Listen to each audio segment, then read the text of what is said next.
and we are going to move on to Merkel cell carcinoma.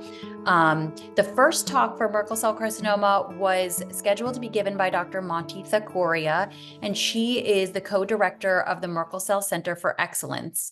She is unfortunately unexpectedly out today, and so Dr. Silk, my co-chair of this symposium, is going to give the talk instead. So thank you so much, Dr. Silk, and thank you to everybody. Thank you, Justine.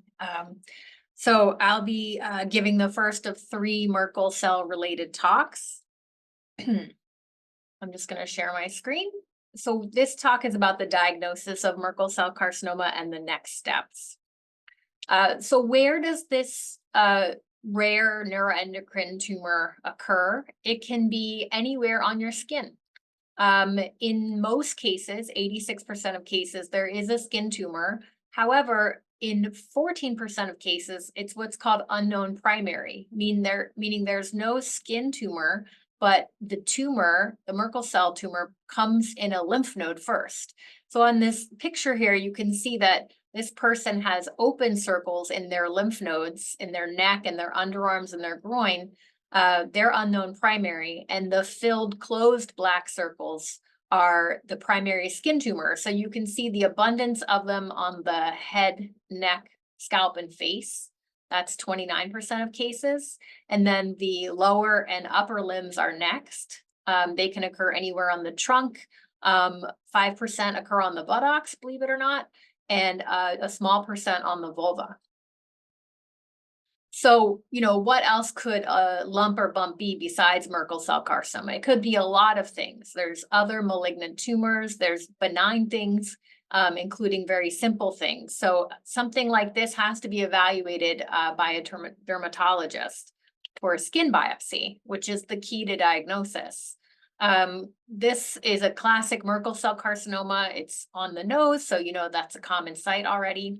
It's what's called a dome-shaped lesion because it sort of, puffs up from below, and it can be colored pink, red, purple, or flesh colored. It's usually firm and not tender to the touch, like the way an abscess would be.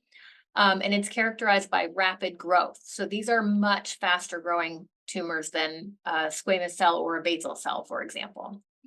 However, they are easy to miss. At the time that the biopsy is performed, most of these tumors are presumed to be benign, things like a cyst or a pimple or a lipoma. And that's because all of those benign things are extremely common, and Merkel cell carcinoma is pretty rare, with about 2,800 cases in the United States per year. So it's important to recognize any fast-growing lump and see your doctor. This is an example of rapid growth. This is a person who has a tumor on their left cheek, and in 10 days, the tumor went from the left panel to the right panel. So this is the most aggressive skin cancer. So if you've heard about melanoma, you may have heard about the A, B, C, D, E's of melanoma. Well, not to be outdone, Merkel cell carcinoma has the vowels A, E, I, O, U. And these things are characteristic features of Merkel cell carcinomas or patients with Merkel cell carcinoma. So they tend to be asymptomatic or painless. They expand rapidly. Many patients have immunosuppression, meaning that because they have a condition like lymphoma or HIV, or because they're on a certain medication, their immune system is not quite regular. O stands for older than age 50, and 90% of patients are older than 50 years old. And U stands for UV exposure because it's very common to occur in a sun-exposed location. And in this very nice study from 2008, 89% of Merkel cell cases meet 3 or more of these criteria. So they're really commonly occurring features.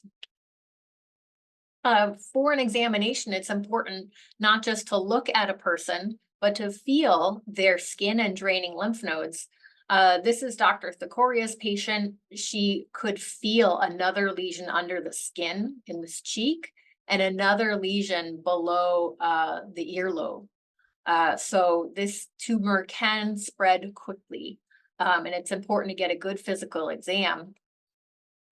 And then the next step is an imaging test. And this is an example of a PET scan, which we prefer over a CAT scan, but a well-done CAT scan can be very helpful as well.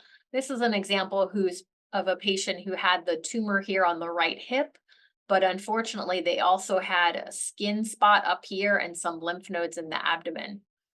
So that's why it's so important to do a staging scan to make sure we check the insides because the cancer can spread early. So as far as biopsy and diagnosis, that's how you get the diagnosis, through a biopsy. And then staging is really a process of things to get to a final stage. As I mentioned, a full scan and lymph node exam is important, and then a scan. And then if the tumor seems to be all in one spot, the surgeon will do a certain procedure called a sentinel lymph node biopsy. And that's when they identify the first draining lymph node and cut that one lymph node out so they can see if the tumor has spread on a microscopic level. And then, of course, surgery to remove the tumor is also part of staging because we need to know how big it is. I'm not going to spend a lot of time on staging, but the size of the tumor matters. So if it's greater than 2 centimeters, it's more than a stage 1. Stage 2 means it's a little bit bigger or deeper. Stage 3 means lymph nodes are involved or other sites of skin. And stage 4 means that it's become a distant spreading cancer. So when the Merkel cell carcinoma is localized, stage 1, 2, and 3 are considered local regional disease. The treatments are surgery, radiation therapy, or both. And we'll hear next from Dr. Margalit. As a medical oncologist, I do a lot of the post-operative, post-treatment follow-up care. So I wanted to just touch on that having examinations in the office, the frequency depends on your stage and how far from diagnosis you are, but examinations are important. Imaging should be used periodically.